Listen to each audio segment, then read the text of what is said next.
मैं उम्मीद करता हूं कि अब तक के सारे एपिसोड जो misconceptions and mistakes in financial planning and portfolio building के आपने देखे होंगे। नहीं देखे तो मैं रिक्वेस्ट करूंगा कि एक बार जरूर देख लें, क्योंकि हर एक एपिसोड को पूरे पैशन के साथ, पूरी समझ के साथ बनाने की कोशिश है।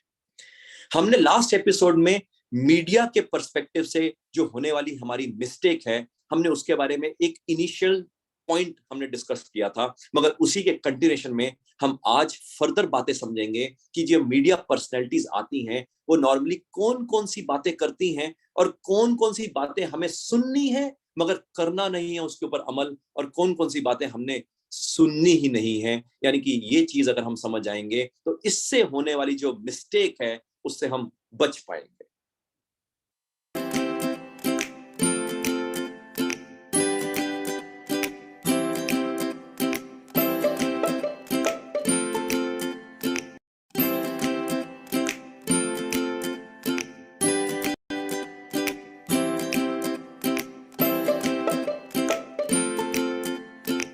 मीडिया में तीन तरह की पर्सनैलिटीज हम देखते हैं नॉर्मली। एक वो लोग होते हैं जो उस मीडिया चैनल के एंकर्स होते हैं, होस्ट होते हैं। आइडली उनका मेन पर्पस इंटेंशन ये होता है कि हम अच्छी से अच्छी पर्सनैलिटीज को इनवाइट करें एंड अच्छी नॉलेज देने की बातें करें या शेयर्स रिकमेंड करने की बातें करें, ताकि ज्यादा रिटेल इन्वेस्टर अट्रैक्ट हो उनके बिजनेस चैनल के साथ। यानी कि जो होस्ट हैं या जो एंकर्स हैं उनको हम सुन सकते हैं बातचीत जो वो कर रहे होते हैं। मगर जिनको वो इनवाइट करते हैं उसमें दो कैटेगरीज के लोग होते हैं। एक होते हैं जो एज अ गेस्ट आते हैं, और वो जो गेस्ट होते हैं वो किसी ना किसी अच्छी इंडस्ट्री के या किसी अच्छी कंपनी के, यानी अच्छी कंपनी यानी कि से फॉर एग्जांपल बजाज ऑटो से, टीसीएस से, इंफोसिस से, या आरबीआई से, या सेबी से, या गवर्नमेंट की मिनिस्ट्री से। यानी कि वहां से कुछ नॉलेजेबल लोग आते हैं जिनसे वो उनकी इंडस्ट्री में क्या हो रहा है, इकोनॉमी में क्या हो रहा है, उनको इकोनॉमी के आउटलुक कैसा लगता है, इंडस्ट्री का आउटलुक कैसा लगता है, कंपनी का आउटलुक कैसा लगता है। यानी कि एक अच्छी जनरल नॉलेजेबल टॉक के लिए जिनको इनवाइट किया जाता है उनको आप जरूर सुने। मगर एक दूसरे कैटेगरी ऑफ गेस्ट होते हैं जो नॉर्मली किसी बैंकिंग कंपनी या किसी ब्रोकिंग हाउस या किसी म्यूचुअल फंड कंपनी को रिप्रेजेंट करते हुए नॉर्मली जो नॉलेज देने की कोशिश कर रहे होते हैं। उनका रियल इंटेंशन मोटो होता है कि किसी तरीके से हमारे साथ ज्यादा कस्टमर्स जुड़े। उनकी जो नॉलेज है वो नहीं सुननी, उनके जो रिकमेंडेशंस हैं, जो शेयर्स हैं या म्यूचुअल फंड है या किस शेयर्स में ट्रेडिंग करनी है या किस कमोडिटी में ट्रेडिंग करनी है, वो नहीं सुनना है। क्योंकि आपने देखा होगा पिछले वाले एपिसोड में भी कि जब तक वो कहानी बताते हैं तब तक 80% जर्नी हो चुकी होती है।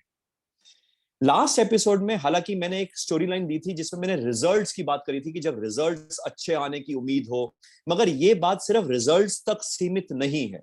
इवन आप ये सोचे कोई अच्छी न्यूज आने की संभावना हो किसी कंपनी के रिलेटेड, तो नॉर्मली वो जब तक न्यूज आने की संभावना होती है तब तक वो 80% स्टॉक मूव हो चुका होता है, और जब वो न्यूज फ्लैश होती है तब तक मूवमेंट हो चुकी है।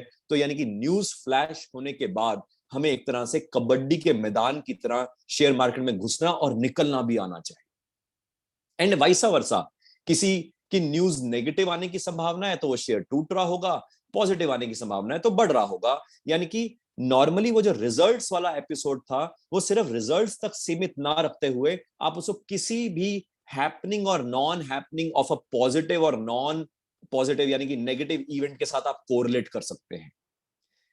आइडली बड़ा इंपॉर्टेंट पॉइंट यह है कि जितने भी ये जो बैनर वाले लोग आते हैं, चाहे ब्रोकिंग हाउस से या बैंकिंग कंपनी से या म्यूचुअल फंड कंपनी से, चाहे पुराने जो एस्टेब्लिश्ड चेहरे हैं या जो नए नए जिन्होंने न्यू न्यू ब्रोकिंगशिप खोल रखी है, न्यू न्यू फ्रेंचाइजी खोल रखी है, न्यू न्यू सब ब्रोकरशिप या न्यू न्यू फंड खोला हुआ है, इन सारों का जो पर्सपेक्टिव है वो इंटेंशन मोटो वो डिफरेंट, और वहां पे हमें नहीं फंसना। और ये जो जितने भी लोग आते हैं ये कायदे से दो तरह की बातें करते हैं। एक फंडामेंटल एनालिसिस का नाम लेते हैं और हमें लगता है कि उनको फंडामेंटल एनालिसिस आता है, और दूसरे वो जो टेक्निकल एनालिसिस की बात करते हैं और हमें फिर लगता है कि उनको शायद टेक्निकल एनालिसिस आता है। मैं ये नहीं कह रहा कि उनको आता है या नहीं आता, मगर मेरा ये मानना है कि जब हमें आएगा तो हम फिर जज कर सकते हैं कि वाकई में उनको आता या नहीं आता। क्योंकि नॉर्मली 99.99% जो रिटेल इन्वेस्टर्स हैं, जो ये सब टीवी देखते हैं, मीडिया चैनल देखते हैं, बिजनेस न्यूज चैनल देखते हैं, उनको तो नॉर्मली आता ही नहीं होता। तो उनको लगता है कि उनको आता है जो टीवी पे है। मगर जब आप भी सीखेंगे खुद, तो आपको पता लगेगा कि उनको वाकई में कितना आता है। और अगर आता भी हो, मैं डिनाई नहीं कर रहा कि नहीं आता होगा सारों को, मैं डिनाई नहीं कर रहा, उनमें से कईयों को आता भी होगा, मगर उनका इंटेंशन मेजरली ब्रोकरेज या कमीशन या कस्टमर को खींचने की है, कस्टमर को अट्रैक्ट करने की है।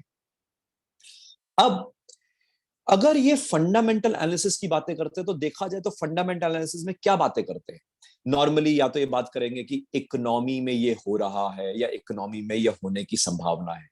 तो पॉइंट है, हम इनको क्यों सुने? हम किसी इकोनॉमिस्ट को सुने जो न्यूट्रल इकोनॉमिस्ट हो, यानी कोई आरबीआई का कोई कमिटी मेंबर हो, बोर्ड मेंबर हो, सेबी का कोई कमिटी मेंबर हो, या गवर्नमेंट की कोई पॉलिसी का मेकर हो, यानी कि हम उनको सुने। हम इनको ना सुने वो बेटर है। दूसरा, ये बात करते हैं कई बार कि इस इंडस्ट्री में क्या हो रहा है या इंडस्ट्री में क्या होने की संभावना है। तो बेटर है कि हम उन इंडस्ट्रियलिस्ट को सुने जो उस इंडस्ट्री के 30 मार्खा हैं, द मुस्किटर्स हैं। यानी कि टेक्नोलॉजी इंडस्ट्री में शायद हम इन्फोसिस के प्रोमोटर को सुने, विप्रो के प्रोमोटर को सुने, या इन्फोसिस या विप्रो के जो सीएफओज हैं या सीईओज हैं उनको सुने। यानी कि हम उनसे बात सुनेंगे तो शायद हमें बेटर इंडस्ट्री पर्सपेक्टिव आएगा, रादर देन हम इनसे सुने। तीसरा, कई बार ये बात करते हैं कि इस कंपनी में ये हो रहा है या ये होने की संभावना है। तो कंपनी के बारे में हम इनसे क्यों सुने? क्योंकि अल्टीमेटली अगर कंपनी के बारे में हमें फंडामेंटली ज्ञान लेना भी है, तो हम उसी कंपनी के कोई अच्छे रीजनेबली जो एम्प्लॉय जिस अच्छी स्टैंडर्ड पे हो, या उसका जो प्रमोटर है, उससे हम समझें। मगर याद रहे, हम उनसे भी जो समझ रहे हैं, हम उस शेयर में लगाने के लिए नहीं समझ रहे, हम अपनी नॉलेज बढ़ाने के लिए समझ रहे हैं। तो यानी कि ये जितने भी ब्रोकिंग हाउस, बैंकिंग कंपनीज या म्यूचुअल फंड कंपनीज वाले लोग जब इकोनॉमी की बात करें, इंडस्ट्री की बात करें, किसी कंपनी की बात करें, सुनना है सुन लो, कोई प्रॉब्लम नहीं है। मगर उनसे बेटर सुनना है जो रेलेवेंट लोग हैं, तो बेटर सुन पाओगे। मगर दोनों केस में चाहे आप जिस मर्जी को सुनो, उनके कहने के कारण शेयर में नहीं लगाना है। एंड इनमें से कई ऐसे फंडामेंटल एनालिस्ट हैं जो पीई की बड़ी बातें करते हैं, प्राइस अर्निंग रेशियो, फाइनेंशियल्स की बातें करते हैं, टर्नओवर ग्रोथ की बात करते हैं, इबिटा पैट की ग्रोथ की बात करते हैं। पॉइंट है, जब आप थोड़े नॉलेजेबल होंगे ना, तो आपको समझ आएगा फंडामेंटल एनालिसिस की ये जो दकियानुसी बातें हैं, ये तब आती हैं जब तक 80% मार्केट में एक्शन हो चुका होता है। एंड एक बड़ा इंपॉर्टेंट एपिसोड है जिसको यहां पे आप देख भी पा रहे होंगे, लिंक डेरिवेटिव्स के ऊपर। और डेरिवेटिव्स वाला एपिसोड अगर आपने नहीं देखा तो दोबारा देख ले, और अगर देखा है तो एक बार दोबारा और देख ले। क्योंकि डेरिवेटिव्स की नॉलेज के बगैर अगर कोई फंडामेंटल एनालिसिस करने को बात करता है, उसको फंडामेंटल एनालिसिस नहीं आता। क्योंकि फंडामेंटली इकोनॉमी या जितने भी इंडस्ट्रीज हैं, उनको इंपैक्ट करने वाला जो मेन चीज है वो डेरिवेटिव्स है। ऐसे ही दूसरे कैटेगरी ऑफ लोग हैं जो मीडिया हाउस में आते हैं, चाहे ब्रोकिंग कंपनी को रिप्रेजेंट कर रहे हो, या बैंकिंग कंपनी को, या म्यूचुअल फंड कंपनी को, और वो बात करते हैं टेक्निकल एनालिसिस के हिसाब से। टेक्निकल एनालिसिस अगर आप सीखेंगे, तो आप ये ऑब्जर्व करेंगे कि जितना वो बता रहे होते हैं उतना आपको भी आता हो। और अगर आप दिल से बात करें, तो आपको भी समझ है कि वो टेक्निकल एनालिसिस या जो फंडामेंटल एनालिसिस है, वो एक तरह से एक्सक्यूज है जो हम अपने मन को समझा रहे हैं। टेक्निकल एनालिसिस में दो तरह के इंडिकेटर्स हैं, एक लीडिंग इंडिकेटर है और एक लैगिंग इंडिकेटर है। नॉर्मली मार्केट जब ट्रेंडिंग में होती है, जैसे 2021 में ट्रेंडिंग में हुई, सारे शेयर्स भागे ऊपर, सारे म्यूचुअल फंड ऊपर भागे, सारा गोल्ड सिल्वर सब भागा। या 2004 से लेकर 2008 की मार्केट ट्रेंडिंग मार्केट थी। Market normally 70% time non trending रहती, यानी कि 30% टाइम ऐसा रहता है कि ट्रेंडिंग होती है। और ट्रेंडिंग में भी चाहे ऊपर की तरफ ट्रेंडिंग भी हो सकती है और नीचे की तरफ ट्रेंडिंग भी हो सकती है। यानी कि हम अज्यूम कर लेते हैं 15% टाइम, यानी कि अगर पूरे 12 महीने की बात करें, 12 महीने में से 15% टाइम, यानी कि 1.8 मंथ्स अप्रोक्सीमेटली मार्केट ऊपर की तरफ ट्रेंडिंग रहेगी, और 1.8 months out of 12 months time नीचे की तरफ रहेगी। बाकी जो और ऑलमोस्ट 11 टू 12 मंथ्स में से, 12 मंथ्स में से अगर हम 3.5 मंथ्स निकाल दें, यानी कि 8.5 मंथ्स मार्केट्स नॉर्मली वॉलेटाइल रहती। यानी कि ना ऊपर ट्रेंडिंग होती है ना नीचे ट्रेंडिंग होती है, कभी ऊपर फिर नीचे फिर नीचे फिर ऊपर फिर ऊपर फिर नीचे, यानी कि वॉलेटाइल रहती है। इस तरह की मार्केट में जितने भी टेक्निकल एनालिस्ट हैं वो प्रॉब्लम में आते ही आते हैं, क्योंकि दो तरह के इंडिकेटर्स हैं। एक है लीडिंग इंडिकेटर, जो आपको मार्केट में मार्केट की न्यूज से पहले या मार्केट के कुछ इंडिकेटर्स के बेसिस पे पहले ही एंटर करवाता है। मगर जैसे ही वो एंटर करवाता है, वो गेम ऑफ प्रोबेबिलिटी है। 50% प्रोबेबिलिटी है कि वो ट्रेड ऊपर की तरफ सही जाएगा, और 50% प्रोबेबिलिटी है वो ट्रेड नीचे की तरफ हमारा गलत हो जाएगा, या वाइस वर्सा। तो अगर हम प्रोबेबिलिटी में खेल रहे हैं तो कसिनो में जाके खेल लो, क्योंकि नॉन ट्रेंडिंग मार्केट में, वॉलेटाइल मार्केट में, नॉर्मली लीडिंग इंडिकेटर आपको जल्दी डालेगा मार्केट के अंदर। और जल्दी का मतलब है 50% चांस है बच जाओगे, पैसा बना लोगे, 50% चांस है फंस जाओगे। तो यानी कि फिर तो गेम ऑफ 50% प्रोबेबिलिटी पे खेल रहे हैं, नॉलेज के बेसिस पे नहीं खेल रहे हैं। और जो लैगिंग इंडिकेटर होता है वो लेट एंट्री करवाता है। जब तक मार्केट ट्रेंड में आ चुकी होती है तो हम नॉर्मली लेट एंट्री करते हैं, और जब लेट एंट्री करते हैं तब तक काफी हद तक ट्रेंड निकल चुका होता है। और इसलिए आपने देखा होगा लैगिंग इंडिकेटर के बेसिस पे आप नॉर्मली फंस जाते हैं, क्योंकि उसके बाद मार्केट गिरने लग जाती है। यानी कि लीडिंग इंडिकेटर आपको पहले डालता है मार्केट में, मगर 50-50 प्रोबेबिलिटी खेल रहे हैं। लैगिंग इंडिकेटर आपको कंफर्मेशन पे डालता है मार्केट में, मगर वहां तक की जर्नी नॉर्मली 80% की खत्म हो चुकी होती है, बहुत थोड़ी सी जर्नी रह जाती है। इसका मतलब ये, टेक्निकल एनालिसिस हो या फंडामेंटल एनालिसिस हो, आप जब उसकी ऑथेंटिक अंडरस्टैंडिंग करेंगे तो वो शुरुआत करने के लिए कायदे से डेरिवेटिव्स की अंडरस्टैंडिंग, प्राइस की अंडरस्टैंडिंग, वो बहुत ज्यादा चीजें हैं जो डेप्थ में जाना पड़ेगा। और हम में से कई लोग क्या सोचते हैं, हम टेक्निकल एनालिसिस के लिए हम सोचते हैं कि हमने कोर्स किया है। कोर्स से टेक्निकल एनालिसिस नहीं आता, क्योंकि सारे कोर्सेज में जो हिंदुस्तान में टेक्निकल एनालिसिस होता है वही बोलिंगर बैंड होता है, वही फिबोनाची होता है, वही आरएसआई होता है, वही हेड एंड शोल्डर होता है, वही इन्वर्टेड हेड एंड शोल्डर होता है, वही कंटिन्यूएशन पैटर्न होते हैं, वही रिवर्सल पैटर्न्स होते हैं। और वो थके हारे वही पैटर्न्स और वही इंडिकेटर्स हर कोई सिखाता है। तो अगर हर कोई वही सिखाता है तो मार्केट में फिर हर कोई पैसा क्यों नहीं बनाता है? मार्केट में टेक्निकल एनालिस्ट, चाहे कोर्स वाले हों, चाहे यूट्यूब के फ्री चैनल वाले हों, ट्रेंडिंग मार्केट में सारे लोग पैसा बना सकते हैं। वो नॉलेज के कारण नहीं बनाते, वो मार्केट सारों को प्रसाद रख के देती है कि तुम भी पैसा बना लो। और ये ट्रेंडिंग मार्केट 2021 में आई, जिसके बारे में मैंने कई बार रिपीट किया कि क्यों आई, और यार 2004-2008 में आई, जिसके बारे में मैंने बताया कि क्यों आई थी। मगर नॉर्मली जो 70-80% टाइम जो मार्केट वॉलेटाइल रहती है, उस टाइम पे क्या करेंगे, वहां पे ये वाले कोर्सेज, ये वाले यूट्यूब की जो नॉलेज है, या जो फ्री की जो नॉलेज हम लेने की कोशिश करते हैं, या जो किताबों से हम नॉलेज लेने की कोशिश करते हैं, हाउ टू बिकम रिच, उसका कोई फायदा नहीं होगा। एंड हम में से कई लोग जिनको हमें लगता है कि हमें फंडामेंटल एनालिसिस भी आता है, तो नॉर्मली वो फंडामेंटल एनालिसिस के ऊपर मैं फिर कभी आराम से बात करूंगा, या टेक्निकल एनालिसिस को भी मैं आराम से बात करूंगा। मगर फिलहाल जो मैं यहाँ पे पेश करना चाहता हूँ वो ये, कि हम जितने भी ये मीडिया चैनल्स में जो लोगों को सुनते हैं, जो फंडामेंटल एनालिस्ट होते हैं या जो टेक्निकल एनालिस्ट होते हैं, कायदे से हमें लगता है कि उनको बहुत कुछ आता है, मगर उनके जो पीछे बैनर लगा हुआ है, हम उनके कारण उनकी रिस्पेक्ट कर रहे हैं, या जो उनकी फेस वैल्यू बन गई उनकी रिस्पेक्ट कर रहे हैं, मगर उनकी इंटेंशन कुछ और है। आता या नहीं आता मैं उसके ऊपर कमेंट नहीं कर रहा, वो तो आप तब खुद जानेंगे जब आप खुद नॉलेज लेंगे उस फील्ड की। तो आपको पता लगेगा कि जो हमारी नॉलेज है उसके बेसिस पे तो ये तो मेरे को भी आता है, या शायद मेरे को उससे ज्यादा आता है, वगैरह वगैरह। यानी कि इसका मतलब ये, हमें मीडिया में भी किसको सुनना है, और सुन के उसके ऊपर कोई शेयर नहीं खरीदना या कोई अंडरलाइन नहीं खरीदना, ये पेशेंस हमें रखनी है। और अगर हम ये पेशेंस नहीं रखेंगे तो एक और ऐसी मिस्टेक है यही वाली जो हम करते आए हैं, और ट्रेंडिंग मार्केट में तो बच जाते हैं, मगर नॉन ट्रेंडिंग मार्केट में हम फंस जाते हैं। और जब हम नॉन ट्रेंडिंग मार्केट में इनको सुन के फंस जाते हैं ना, तो फिर हम लॉन्ग टर्म और एवरेज करते रहते हैं, और फिर हम वेट करते हैं कि वन फाइन डे मार्केट में कहीं ना कहीं मेरे को प्रॉफिटेबिलिटी हो जाएगा।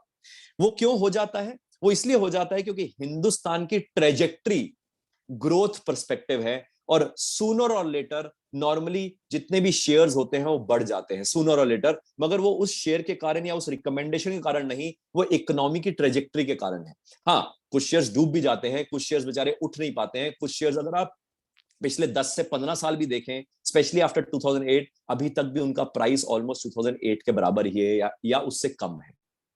इनफैक्ट इसका मतलब ये हुआ कि नॉर्मली जब हम लॉन्ग टर्म के लिए इन्वेस्टेड रहते हैं, वो लॉन्ग टर्म उस कंपनी के कारण या उस रिकमेंडेशन के कारण हमें प्रॉफिट नहीं आता, मगर इकोनॉमी की जो ट्रेजेक्टरी की जो ग्रोथ है हिंदुस्तान की, इंडियन इकोनॉमी की जो इनहेरेंट जो स्ट्रेंथ है उसके कारण वो शेयर्स या वो जो म्यूचुअल फंड है वो बढ़ जाते हैं और हमें लगता है हमें प्रॉफिट हो गया। अदरवाइज अगर ये इकोनॉमिक ट्रेजेक्टरी इतनी स्ट्रांग ना होती तो कई ऐसे शेयर्स होते जिसमें हम अभी तक निकल ही ना पाते, और कई ऐसे म्यूचुअल फंड होते जहां के हम स्टकअप हो जाते। और इनफैक्ट कई सालों के बाद जब ये शेयर्स या म्यूचुअल फंड में जब रिटर्न हमें दिखता भी है या जब हम प्रॉफिट बुक करते भी हैं, तो कई बार हम ये चेक नहीं करते कि क्या वो एब्सोल्यूट रिटर्न है जो हमें आया या वाकई में एनुअलाइज रिटर्न अच्छा आया, जिसके लिए हम फिर कभी और बातें करेंगे। मैं उम्मीद करता हूं कि आज आपको ये चीज समझ आएगी कि मीडिया चैनल में भी हमें किसको सुनना है और किस पर्सपेक्टिव से सुनना है और किसको नहीं सुनना है, और अगर सुनना भी है तो उसकी बातों में आके हमें वो जो पर्सपेक्टिव बेचने की कोशिश कर रहा है उसमें झांके में नहीं आना है। मैं उम्मीद करता हूं कि आज के एपिसोड से भी और पिछले एपिसोड के से भी आपको ये समझ आया होगा कि मीडिया में हम किसको सुन के कहां पे ट्रैप हो जाते हैं।